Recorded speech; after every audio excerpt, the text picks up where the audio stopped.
Salut à tous, c'est Christophe de CM Football, très heureux de vous retrouver aujourd'hui pour un nouveau numéro de Parlons OM.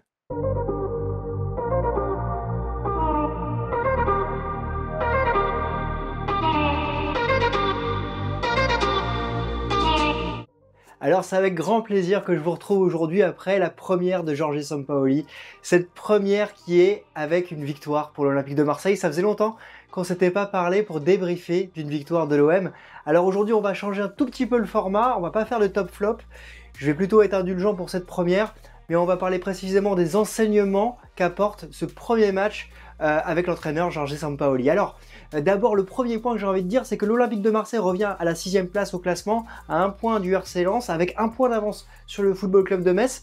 C'est important de préciser ce point-là, parce que l'Olympique de Marseille est à 1 point de pouvoir jouer l'Europe l'année prochaine, et si jamais le stade rouvre avec tous les supporters, ce serait formidable de voir cette équipe en Coupe d'Europe. Donc ça, c'est un point à suivre pour la fin de la saison et ça doit être, à mon sens, l'objectif que doivent se fixer les joueurs de l'Olympique de Marseille. Hier soir, j'ai vu un beau match de l'Olympique de Marseille avec beaucoup d'envie. Il y a 3 points que j'ai envie de retenir dans le système de Jorge Sampaoli. Le premier point, c'est sa tactique.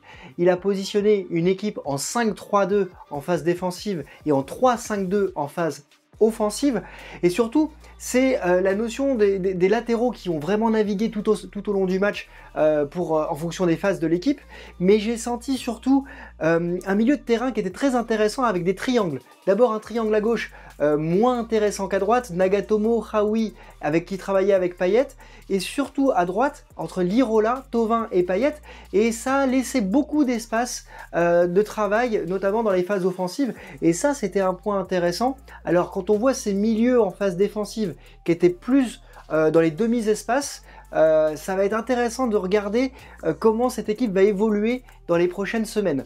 Le deuxième point, en fait, c'est la notion de bloc équipe qui m'a particulièrement intéressé. Quand je parle de bloc équipe, en fait, c'est cette transition en phase offensive ou en phase défensive.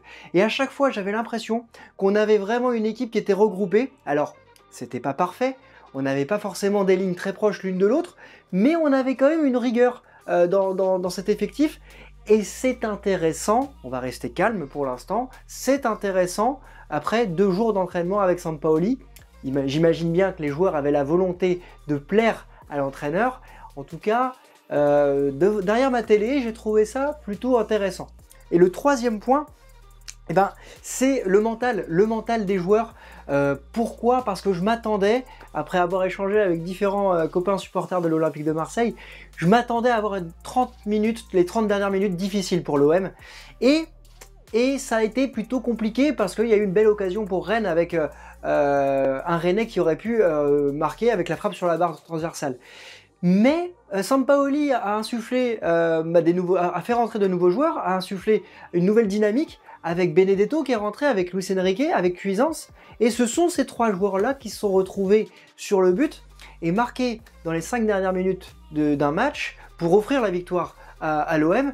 Et ben c'est un premier point et c'est une première positive que j'ai envie de retenir malgré des difficultés dans l'organisation, malgré des difficultés dans le jeu, malgré un Camara seul parfois au milieu de terrain, mais qui s'est formidablement bien débrouillé. Un Camara, à mon sens, qu'on va étudier précisément dans une vidéo dans les prochaines semaines parce qu'il est à la porte de l'équipe de France. En tout cas, ça va être, je l'espère pour lui. Et puis, pour terminer tout ça, dans cette note positive, j'ai envie de parler de Cuisance. Cuisance sur lequel j'ai plutôt été mécontent et plutôt été négatif à chaque fois qu'on devait faire un top flop. Et ben là, j'ai envie de le mettre en avant parce que André Villas-Boas disait en novembre dernier qu'il était très proche d'un déclic avec ce joueur. Il lui manquait peut-être une passe décisive ou un but.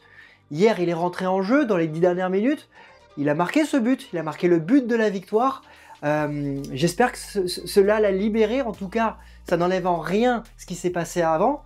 Mais surtout, j'espère qu'on va aller de l'avant avec lui et qu'il va pouvoir se projeter avec ce nouvel entraîneur, avec cette nouvelle dynamique. Alors, il y a le prochain match à Brest dès samedi. Je pense que ça va être compliqué de travailler certains automatismes d'ici là. Mais il va y avoir une semaine complète avant le match qui doit être Nice le week-end d'après. Ça va être intéressant pour ce derby de la Méditerranée de voir comment Sampaoli va pouvoir mettre en place ses principes de jeu avec une semaine d'entraînement. Voilà. N'hésitez pas à nous dire ce que vous en pensez en commentaire. Qu'avez-vous pensé justement de ce premier match de Jorge Sampaoli? N'hésitez pas à le dire en commentaire, ça permet d'échanger. Puis si cette vidéo vous a plu, n'hésitez pas à la liker. C'est toujours un bénéfice pour la chaîne. Je vous souhaite une excellente fin de semaine et je vous retrouve très vite pour un nouveau débrief de Parlons OM. Ciao!